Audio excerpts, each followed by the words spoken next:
Good morning. We are working away on cooking up some pumpkins.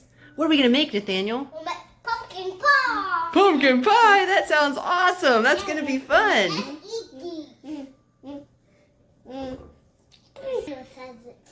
What do you think, Andrew?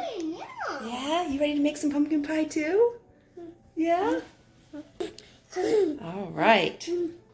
Pumpkins, pumpkins, I'm so glad God made pumpkins. Jesus must like yummy things because he made the pumpkins. Well, there you have it. We'll see how our pumpkin pie making goes today. What you got, buddy? Yeah, those are pumpkin stems. Yeah.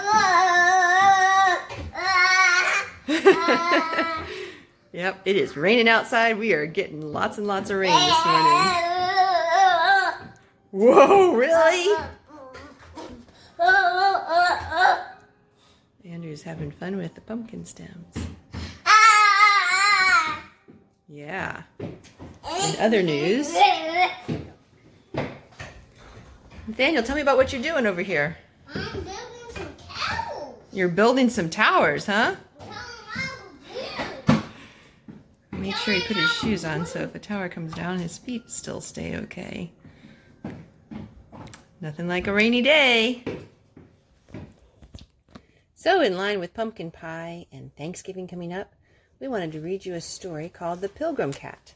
It's a long story, so we're going to take 2 days to read it. It's by Carol Antoinette Peacock, and the pictures are by Doris Ettlinger. On a breezy September morning in 1620, a stray cat prowled the docks hunting his breakfast. The cat spied a plump mouse. He pounced and missed, but a space for now. When the mouse escaped to a ship, the cat followed him. The ship was called the Mayflower. There's a kitty cat, Andrew.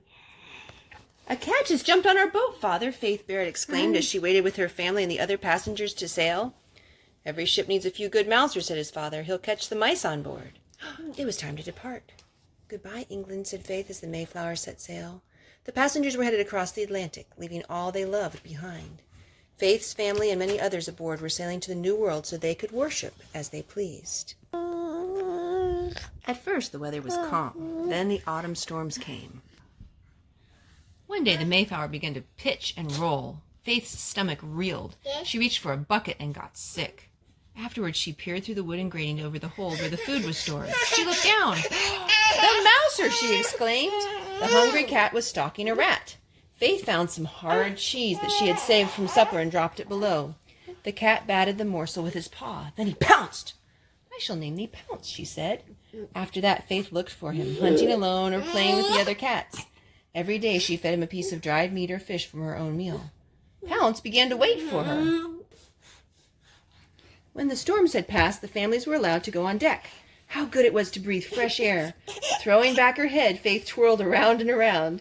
Then, dizzy, she looked at her feet. "Pounce!" said Faith. His eyes was closed. His tiny face tilted upward. The cat was sunning himself nearby.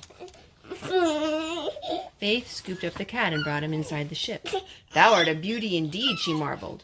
Pounce purred. "Oh, Pounce," said Faith, as she stroked his head, "this voyage is a trial. We are cold and wet, even our blankets are soaked. We eat moldy cheese and biscuits filled with worms, and then the storms. I fear we may perish at sea before we even reach the New World." For the rest of the voyage, Faith and Pounce were always together. Faith sang him all the songs she knew. She told him riddles and made up stories for him. At night, Pounce slept on Faith's chest while the Mayflower swayed through the night. Does that sound like fun, Nathaniel? Yeah. Would you like to have a kitty cat to sleep with you? Yeah. Yeah. You don't think that's such a good idea, huh? After 66 days, the crew heard birds. Pounce sat alert. He heard them too. Leaves floated by in the water. "Land ahoy!" shouted the sailors. On December 16, 1620, the Mayflower sailed into a sheltered harbor. The ship anchored. "At last," said Faith. Pounce arched his back, eager to leave the ship. "Nay, we do stay here to live while the men go ashore to build houses," Faith explained. "I fear we must wait a little longer, Pounce, and after coming so far." The icy winds of January pounded the ship. The food was running low. Then the great sickness came. The Pilgrims were weak from their long journey. They'd been cold, wet, and hungry for months. Now chilly winds blew through the hatches of the ship. People began to cough. Their bodies were racked with fever. Then they began to die. Faith, too, got sick. She lay feverish, her chest sore from coughing. Pounce curled by her tangled hair, and would not move. "Let the mouser stay. He'll do her good," her father had said when a leader had tried to shoo the cat away. Faith drifted in and out of fever. She felt Pounce's soft body against her neck and heard his soothing low purr.